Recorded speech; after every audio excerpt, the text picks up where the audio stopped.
नमस्कार, बहुत बहुत स्वागत है आपका न्यूज़ 18 के डिजिटल प्लेटफॉर्म पर। मैं हूं आपके साथ ऋतु ज्ञानवानी। इज़राइली सेना पिछले 2 दिनों में गाज़ा पर कहर बनकर टूटी है। इज़राइली हमले में केवल शनिवार और रविवार के हमले में ही 250 से ज़्यादा लोगों की मौत हो गई।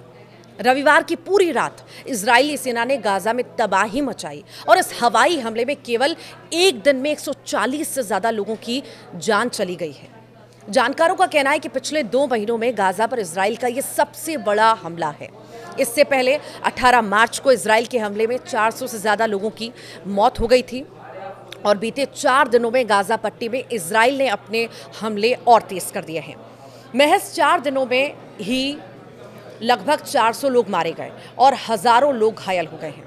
गाज़ा पर इजराइल के इस हमले को ऑपरेशन गिदोन चैरियट से जोड़कर देखा जा रहा है। इजराइल ने गाज़ा पर कंट्रोल के लिए 5 मई को गिदोन चैरियट्स मिलिट्री ऑपरेशन की शुरुआत की थी और इजराइल का कहना है कि वो तब तक अपना ऑपरेशन जारी रखेगा जब तक हमास खत्म नहीं हो जाता। यानी ये मानकर चलिए कि अब इजराइल आर पार के मूड में है।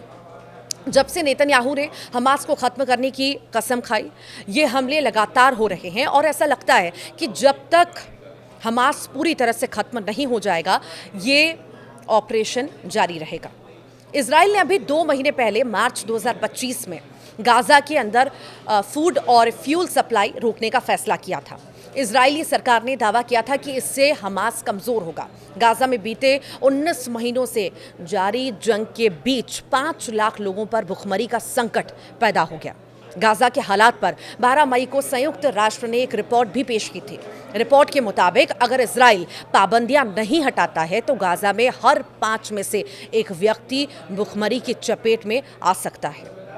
साथ ही 21 लाख लोगों को अकाल का सामना भी करना पड़ सकता है। अक्टूबर 2023 में शुरू हुए इजराइल हमास संघर्ष में अब तक 61,000 से ज़्यादा लोग मारे जा चुके हैं और इस जंग का कोई और छोर ही समझ नहीं आ रहा। यूएन के वर्ल्ड फूड प्रोग्राम ने कहा है कि उनके पास खाने का स्टॉक खत्म हो चुका है। ज़्यादातर बेकरियां और डांस से चलने वाले किचन बंद हो चुके हैं और इस इलाके की आबादी को खिलाने के लिए ज़रूरी भोजन इजराइल, मिस्र और जॉर्डन के गोदामों में पड़े हैं। ये गोदाम गाज़ा से महज 40 किलोमीटर दूर हैं।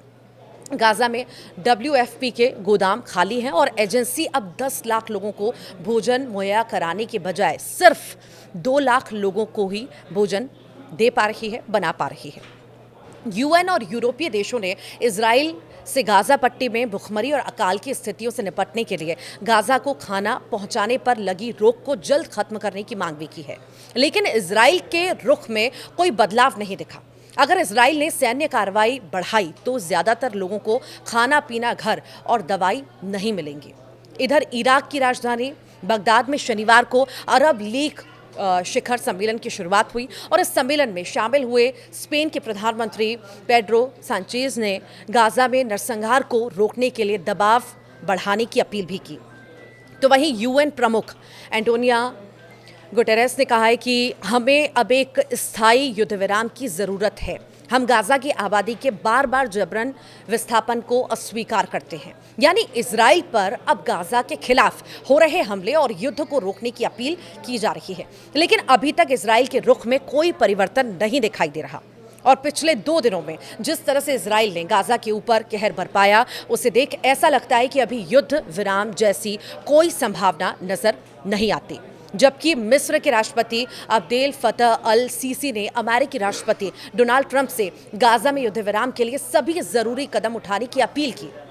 इराक के प्रधानमंत्री मोहम्मद शिया अल सुदानी ने शिखर सम्मेलन में कहा कि उनका देश गाज़ा के रीडेवलपमेंट के लिए अरब फंड बनाने का समर्थन करता है और इसके लिए $20 मिलियन की मदद देने को भी तैयार है। कई देशों की कोशिश के बावजूद मिडिल ईस्ट में युद्ध रुकने वाला नहीं लग रहा, क्योंकि इजराइल के प्रधानमंत्री बेंजामिन नेतन्याहू ने पिछले सप्ताह अपने एक बयान में कहा था कि वे हमास को खत्म करने के लिए जंग जारी रखेंगे। दूसरी तरफ अमेरिकी राष्ट्रपति डोनाल्ड ट्रंप ने गाज़ा में खाना पहुंचाने के लिए एक नई योजना का सुझाव दिया, जिसके तहत निजी संगठन कुछ चुनिंदा जगहों पर खाना बांटेंगे। लेकिन यूएन ने इस योजना को खारिज कर दिया क्योंकि इससे लोगों को खाना पीने के लिए लंबी दूरी तय करनी पड़ेगी। तनाव के बीच हमास की आलोचना करते हुए ट्रंप ने कहा है कि गाजा में फिलिस्तीनी जीवन में सुधार तब तक नहीं हो सकता जब तक उनके नेता राजनीतिक उद्देश्यों के लिए निर्दोष लोगों को निशाना बनाना जारी रखेंगे।